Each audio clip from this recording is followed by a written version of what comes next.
Tada! Yes, setelah kemarin nggak kesampaian nyobain dual screen ya, Xiaomi 17 Pro and Pro Max. Pas keluar Xiaomi 17 Ultra, gue nggak sabaran dan akhirnya, yes, gue beli versi Ultranya yang baru aja dirilis. Dan infonya memang juga soon bakalan dirilis di Indonesia. Ini bukan versi Xiaomi 17 Ultra biasa, tapi ini adalah versi collab special edition. Xiaomi 17 Ultra by Leica 1TB China Cash. So langsung aja cus kita bahas, sekaligus bandingin kameranya nanti sama HP-HP lain juga di video kali ini.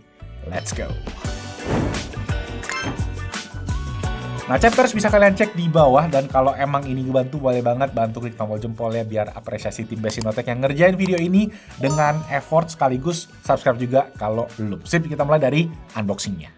Sorry kalau agak gelap, ini gue lagi di rumah orang tua, paketnya baru nyampe, jadi karena sudah tidak sabar kita unboxing cepet aja. Cutternya pun warna pink ya.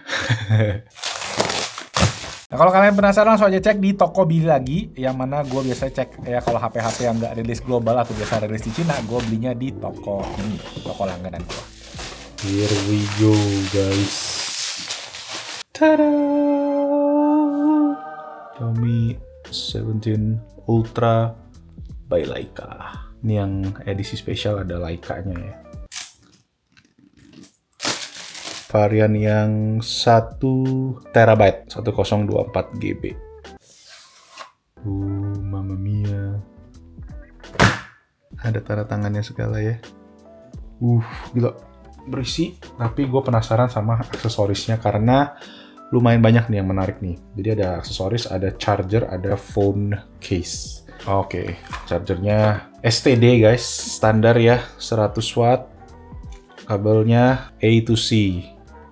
Nah, ini nih yang menarik nih, aksesoris. Ada lens cleaning cloth, ada wrist strap, sama ada lens cap. Wah, bentuknya tuh mengingatkan gue sama clothnya Apple. Oh ya, ini wrist strap dulu deh. Oh, oke, warna merah ya, kayak bahan fabric gitu. Dan ujungnya ada beginian. Terakhir ada lens cap. Nah, ini yang paling keren nih.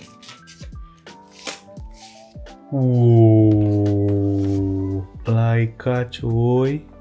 Nanti buat ditutupin ke HP-nya. Oke, kita keluarin dulu. Kita ada phone case. Dan, oh ternyata ada SIM ejectornya juga di dalam sama manualnya. SIM cardnya ada di bawah dan it looks like nggak ada buat micro SD. Look at that. Jadi ini ada ringnya dan ini juga bisa muter guys. Ya, ini tombol-tombolnya semua yang bulat-bulat gitu. Di kiri nggak ada apa-apa. Logo Leica dong. Leica mamen merah. Coba kita coba tes. Oh gitu, jadi kalau kalian pakai case-nya itu bisa ditempelin sama tutupnya, harus pakai case-nya berarti ya. Oh ya, by the way katanya ini tuh udah ada MagSafe-nya. Kita coba. Bisa guys. Ya, bisa. Jadi walaupun nggak ada logam bulatnya di belakang, tapi ternyata bisa. Ada gambar NFC-nya di sini. Wah. Gue pilih yang warna hitam ya, karena kamera Leica kan rata-rata warna hitam ya. Walaupun yang zaman dulu dia ada kamera yang warna silver, tapi it's okay. Warna yang satu lagi tuh yang off-white. Jadi warnanya agak putih tapi beige gitu ya. Oke, ini nih yang, so smooth. Tapi ini nggak ada klik-kliknya ya. Kita pasangin case-nya. Nice. Kalau kayak gini, tanpa ini bisa juga. Oh, nggak bisa guys. Jadi harus dipakein case-nya baru bisa pakai ya, si lens cap-nya. Oke, bahannya leather gitu ya, kalau kalian lihat ya. Jadi kayak campuran finish kulit sama finish metal gitu, matte. Ada tulisan Leica juga di bagian kameranya. Terus ada kayak tekstur-tekstur gitu ya, kalau kelihatan ya. Dan sama di bagian sampingnya terus ada tulisan juga nih. Dan ya, gila, ini keren abis sih. Tombol-tombolnya nih rada-rada bulat semua nih ya. Mengingatkan sama iPhone 4S gitu ya, iPhone 4. Dan tombol powernya kecil banget sih ini. Coba kita hidupin ya.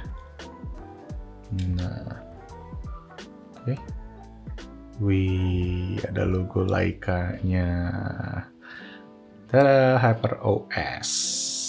Oke, jadi gue akan setup dulu. Habis ini kita langsung foto-foto.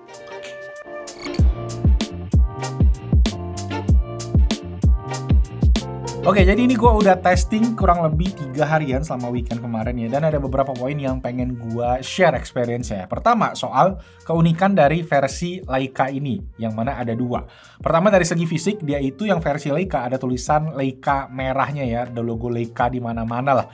Dan khusus yang versi Leica juga, ini ada mechanical zoom ring, yang mana dia bisa diputar-putar ya. Ini super unik dan ini juga bisa diatur-atur fungsinya di tiap mode kamera. Favorit gue, dia sekarang jadi quick access gitu ya, untuk masuk ke kamera, yang mana tinggal diputar kayak 2 kali aja gini. Jadi kemungkinan kesenggolnya kayak agak minim lah, harus ke kiri sekali, ke kanan sekali. Sayangnya memang dia nggak ada tombol kamera shutter button gitu ya, tapi memang desain hardware-nya itu unik, dengan gerigi-gerigi di sisi-sisinya, dan ada kayak khasnya Leica gitu. Bikin elemen eksklusifnya tuh dapat banget, dan feel ala-ala kamera Leica beneran gitu ya, kayak berasa mewah dan mahal gitu. Hal kedua yang ngebedain adalah di bagian software-nya ini, atau lebih tepatnya kayak themes-nya ya, yang eksklusif Leica. Mulai dari jamnya, icon-icon apps-nya, foldernya, dan yang menurut gue paling cakep adalah charging animation yang unik ya. Ada elemen-elemen kameranya kayak EV gitu, exposure value, plus pastinya juga di bagian kameranya nih ya, yang mana berasa banget elemen Leica-nya. Beda sama HP Xiaomi lain yang collab sama Leica. Jadi ya balik lagi eksklusif gitu. Nah, gue juga dapet tips untuk install themes-nya ya.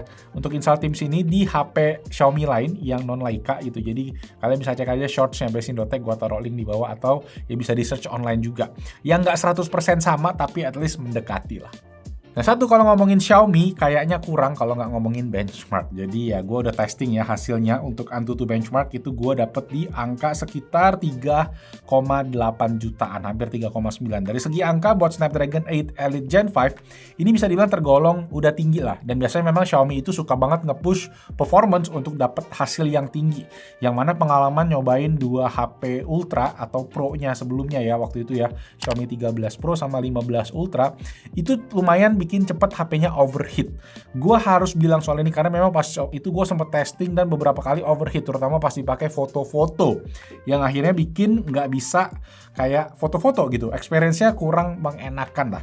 Nah, di Xiaomi 17 Ultra ini so far gue udah pakai buat foto-foto event ya, yang kemarin hari Minggu, dan good news-nya adalah nggak ngalamin overheat sama sekali. Dan overall juga menyenangkan lah jepret-jepret foto pakai HP ini. Kayak andai aja ada shutter button-nya. Kayak itu doang sih gue berasa kayak gitu. Xiaomi ngejual sih case yang ada di pasaran ya untuk shutter button-nya, kayak kamera package-nya itu senilai 3 jutaan, yang mana gue sendiri galau, akhirnya gue belum beli karena kebetulan warna hitam juga habis di toko beli lagi yang biasa gue beli. Jadi gue mesti pikir sekalian nunggu yang versi resmi Indonesia aja. Oke, ini dia untuk spesifikasi dari Xiaomi 17 Ultra by Leica. Pertama, untuk chipsetnya dia menggunakan Snapdragon 8 Elite Gen 5 ya, 3 nanometer dengan RAM 16GB dan storage-nya 1TB. Layarnya 6,9 inci LTPO AMOLED ya, 120Hz, compatible Dolby Vision, HDR, dan bisa sampai 3500 nits. Dalam layarnya ada under display fingerprint ya, udah pakai ultrasonic jadi nggak ada LED-nya. Di bagian layar depan ada kamera selfie 50MP, dan di bagian belakang nih yang menarik kameranya ya, karena sekarang konfigurasinya itu ada triple kamera. Utamanya di sini adalah kamera periskop telefotonya yang bisa continuous optical zoom. Jadi dia benar-benar bergerak kameranya untuk bisa ngezoom dari 75mm sampai 100mm, yang bikin konfigurasi dari kamera Leica ini namanya Leica Vario Apo Sumilux dengan range 14 sampai 100 mm. Baterai di 6800 mAh untuk varian yang China, gosip-gosipnya untuk varian internasional kata cuma 6000 mAh, charging 90W dan wireless 50W. Bisa reverse charging via kabel dan juga via wireless. Nah, ini sambil gue share hasil-hasil fotonya. Pembeda utama menurut gue memang di lensa periskopnya yang sekarang jadi satu sensor aja 200MP, tapi zoomnya itu optical dari 75 sampai 100mm, yang mana ada variabel aperture-nya juga. Boleh Google kalau kalian kurang ngerti. Jadi bisa buka tutup sama maju mundur gitu. Warna yang ditampilnya memang berasa khasnya Leica ya. Kalau kalian udah pakai yang dari versi-versi Leica sebelumnya masih ngerti lah. Ada karakter warna yang eye pleasing dan hasil fotonya itu tajam tapi tetap kerasa natural. Sisanya gue ngeliat kurang lebih sama kayak setup Xiaomi 15 Ultra, tapi improvementnya memang di telefoto periskopnya tadi yang optical bikin jepret-jepretnya itu lebih enak, walaupun sebenarnya kalau dilihat dari segi angka naiknya itu dikit guys, 75 sampai 100 mm atau di apps itu 3,2 sampai 4,3x. Tapi ternyata emang kayak ngasih elemen yang bisa bikin puas gitu pas foto-foto pakai Xiaomi 17 Ultra ini. Nah, di sektor videonya sendiri, gue paling penasaran sebenarnya sama fitur slow motion yang bisa sampai 1920 fps. Bukan resolusi 1920 ya, tapi 1920 fps. Dan pas banget gue kemarin lagi ada acara keluarga, gender reveal ya. Jadi gue sekalian pakai untuk rekam pas dia mecahin balonnya. Dan kalian bisa lihat ya, efeknya kelihatan keren sih, walau memang sayangnya ini cuma bisa output video 10 detik aja. Dan resolusinya juga cuma emang Full HD 1080p. Nah, terus ada juga mode live cinematography yang salah satunya adalah ada opsi red carpet ya, yang mana itu kayak ala-ala glambot atau glamour robot, yang mana di YouTube kalau kalian search itu dari Cole Walliser, dia sering banget kalau ada lagi event-event red carpet bikin video kayak gitu. Nah, ini bisa langsung di HP ini. Oke, next sekarang kita bakal coba aduin Xiaomi 17 Ultra sama HP-HP yang ada di tangan gua, ada Vivo X300 Pro dan iPhone 17 Pro Max. Nah, kita lihat hasilnya ya. Oke, kita mulai dari lensa utama ya, kamera utama, main kamera belakang. Yang mana di sini kalau kita lihat ya secara foto ya semuanya oke ya, bokehnya, warnanya semua appealing. Cuma memang ada detail-detail kecil yang ya sebenarnya menurut gua nggak terlalu kayak berpengaruh ya. Kayak di iPhone tuh masih ada berasa gitu garis-garis tidak sempurna dari kayunya. Tapi kalau di HP kayak Vivo sama terutama Xiaomi, dia kayak lebih flawless gitu dibikinnya ya. Jadi ada sedikit elemen lebih kayak biar fotonya tuh jadi bagus gitu. Kayak ada AI processingnya gitu yang di belakang layar ngebikin fotonya tuh entah kenapa looks-nya jadi lebih enak di mata kali ya, eye pleasing.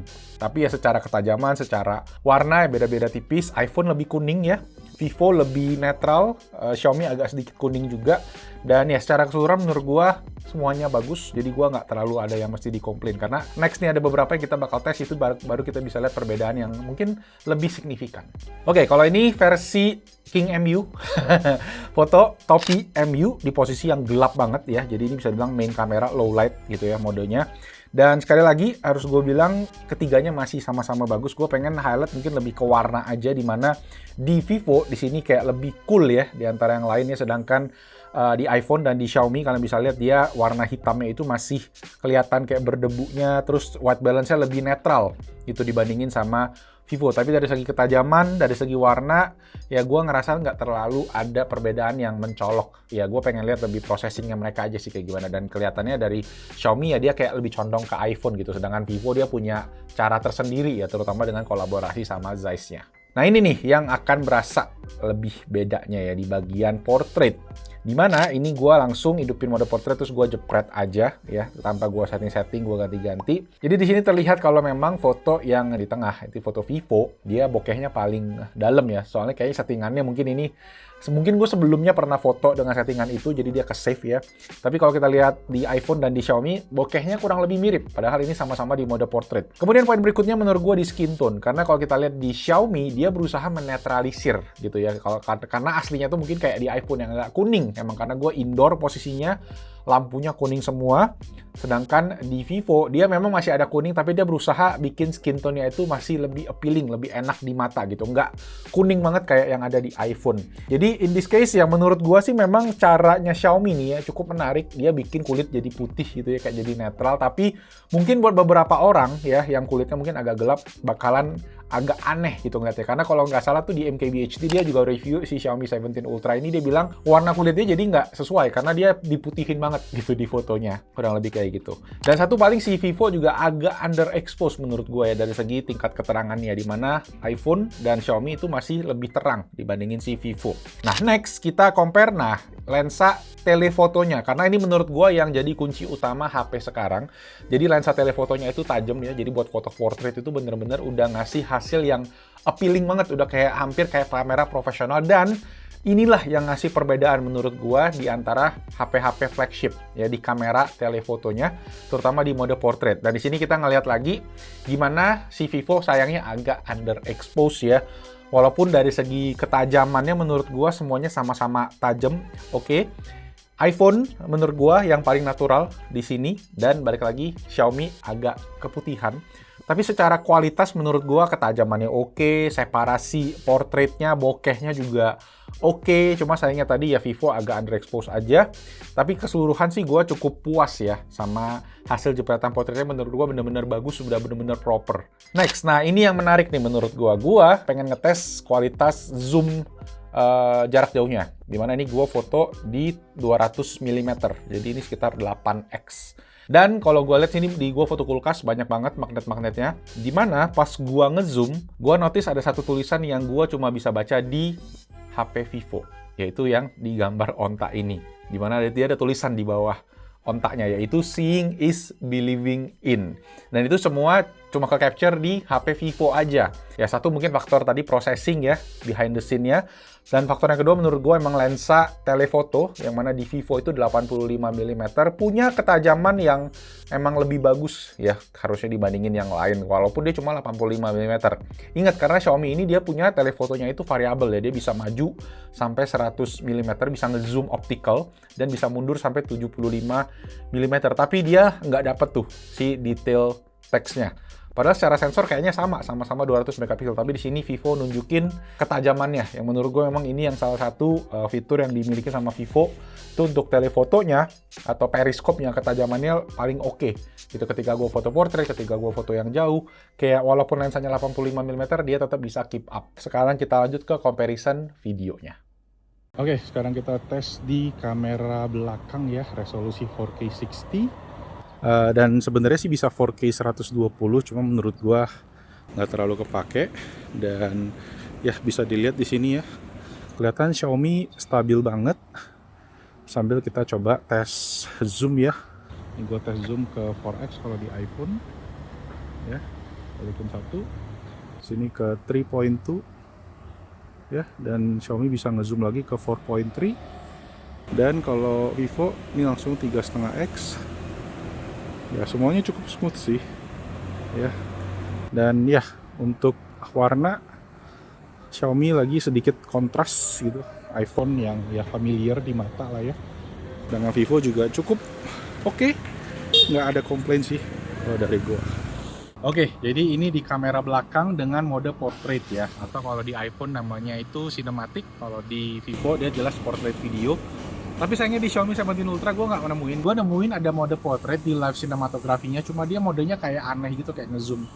Dan ya ini untuk kecepatan fokus ya, subject detectionnya bisa kelihatan mungkin perbedaannya. Oke, jadi ini dia untuk kualitas video di kamera depan dari ketiga HP ini. So far kalau kalian bisa lihat ya, untuk Xiaomi dan Vivo ini mirip ya dari segi lebarnya, sedangkan iPhone ini yang paling lebar, bisa dibilang di antara yang lain. Dan ya untuk kestabilan coba kita bawa lari ya.